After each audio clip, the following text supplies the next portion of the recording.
Bismillahirrahmanirrahim. Assalamualaikum warahmatullahi wabarakatuh dan salam sejahtera.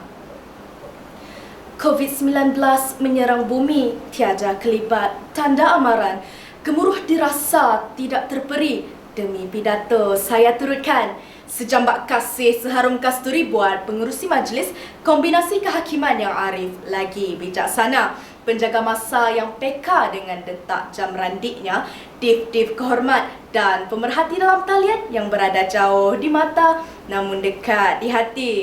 Bukan lebah, sebarang lebah bukan berdiri untuk bermegah, tapi terpacaknya saya di sini untuk menyebarluaskan pidato yang berpaksikan mauduk pandemik mengganas, dunia terjejas.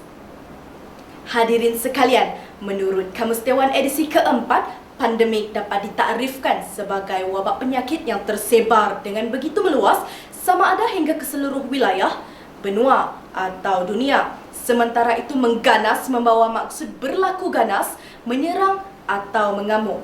Tahukah anda, tahun 2020 bukanlah kali pertama virus menyerang dunia. Namun sudah beberapa kali pandemik berlaku seperti wabak kolera, influenza dan HIV. Jadi usul bicara kita kali ini akan meninjau kesan-kesan negatif wabak yang merebak ke serata bumi. Hadirin yang dihormati, bagi mengupas dan mengulas persoalan, 3 cetusan idea saya unjurkan. Fokus pertama, pandemik penggegar ekonomi dunia. Penduduk global sedar sejak pandemik bermula, inflasi melonjak naik atau dalam bahasa mudahnya, harga barang mengalami peningkatan kerana permintaan pasaran yang tinggi serta sikap tamak peniaga. Tamsilnya, gel pembasmi kuman dan kit ujian kendiri COVID-19. Manakala barangan asas seperti gula, beras dan tepung. Walakin itu, usahawan perniagaan yang kurang mendapat sambutan terpaksa gulung tikar. Pekerja yang makan gaji hilang punca rezeki.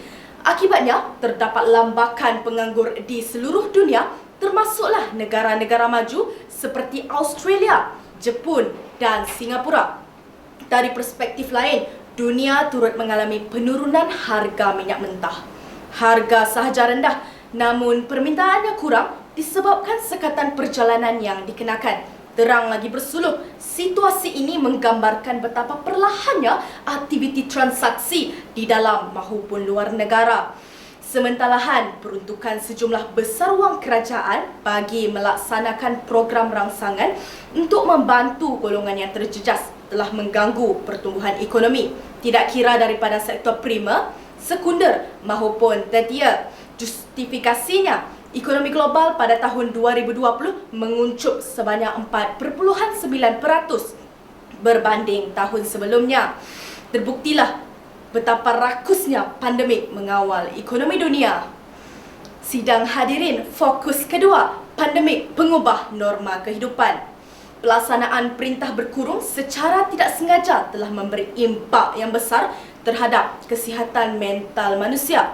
Mana tidaknya, sistem bekerja dan pendidikan terpaksa dilaksanakan secara maya melalui aplikasi invensi dan inovasi manusia seperti Google Meet, Zoom, Microsoft Teams, Webex dan banyak lagi. Manusia juga dihalang untuk keluar bersiar-siar, apatah lagi ingin pulang ke kampung halaman. Lebih menyedihkan apabila terdapat pengguna media sosial berkongsi kisah mereka terpaksa menatap wajah ahli keluarga yang sedang berada di ambang sakaratul maut secara panggilan video sahaja. Golongan tersebut kebanyakannya cenderung untuk mengalami tekanan perasaan, kemurungan dan kecelaruan keresahan. Tidak hairanlah jika situasi ini mendorong manusia bertindak menjangkaui batas fikiran seperti terpalit dengan kes jenayah rumah tangga, pembunuhan, samun atau bunuh diri. Segala-galanya berlaku atas dasar desakan hidup. Jelaslah bahawa pandemik bukan sahaja mengganggu jasmani, malah mencabar rohani juga. Hadirin yang dikasihi, fokus ketiga, kemusnahan alam sewaktu pandemik. Siapa sangka, siapa menduga pada awal penciptaan pelitup muka dan sut PPE yang berasaskan fabrik polipropilena serta sarung tangan perubatan yang diperbuat daripada lateks, bertujuan untuk melindungi manusia daripada jangkitan virus COVID-19, namun kini menjadi asbab kepada pencemaran alam sekitar. Tidak kurang juga peniaga yang menggunakan bungkusan plastik disebabkan rata-rata pengguna berasa lebih selamat dalam situasi pandemik.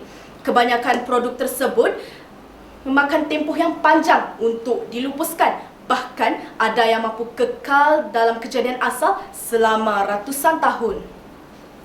Namun ini tidak bermakna produk tersebut terus lupus dari muka bumi, tetapi hanya bertukar menjadi molekul mikroplastik seolah-olah ia cuma lupus daripada mata kasar, namun tidak pada sifat fizikalnya. Disebabkan plastik bersifat ringan, ia mudah ditiup angin lalu dibawa terus ke laut, sekaligus membahayakan hidupan akuatik. Pendek kata, semakin lama masa diambil untuk menumbangkan virus COVID-19, maka semakin banyak sisa barangan pakai buang dihasilkan bagai cendawan tumbuh selepas hujan.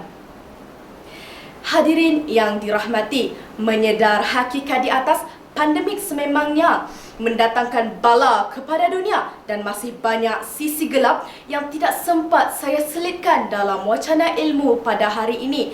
Oleh itu, sebagai penghuni bumi yang barakah, kita wajib berusaha untuk menghalang virus kejam ini daripada terus bermaharajalela.